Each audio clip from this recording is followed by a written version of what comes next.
एक बार की बात है, एक आदमी जंगल से गुजर रहा था।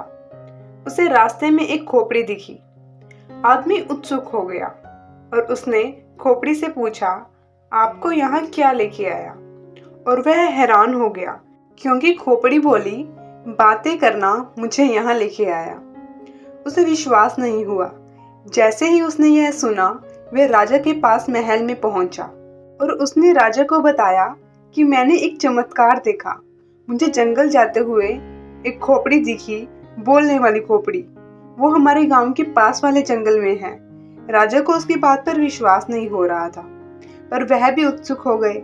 गांव के सारे लोग उसे देखने के लिए चल दिए। वह जंगल में पहुंच गए। आदमी खोपड़ी के पास गया और उसने दोबारा वही सवाल पूछा कि तुम्हें यहाँ क्या लेके आया? पर खोपड़ी कुछ नहीं बोली।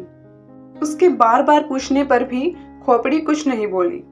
राजा बोले, मैं जानता था यह असंभव है। खोपड़ी ऐसे बात नहीं कर सकती। तुम झूठे हो। अब बहुत हो गया। तुम्हें इतना बद्धा मजाक करने के लिए सजा जरूर मिलेगी। उन्होंने अपने सेवकों को बोला, इसका सिर धड़ से अलग कर दो और इसका सिर खोपड़ी के पास डाल दो ताकि चींटियां उसे खा जाए। जब राजा के सेवक उसका सिर काटने ही वाले थे तो खोपड़ी जोर जोर से हंसने लगी और आदमी से पूछा, तुम्हें यहाँ क्या लेके आया? आदमी बोला, बातें करना मुझे यहाँ लेके आया। अगर हम असल जिंदगी में देखें, हम देखेंगे बहुत ज्यादा बोलना भी इंसान को मुसीबत में डाल सकता है।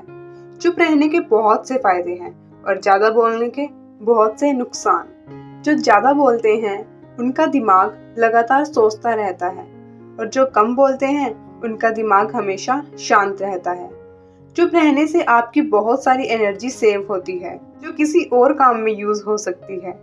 शांत दिमाग चीजों को ज्यादा अच्छे से महसूस कर पाता है, चीजों को आसानी से समझ पाता है और आप बखूबी खुशी का एहसास कर सकते हो।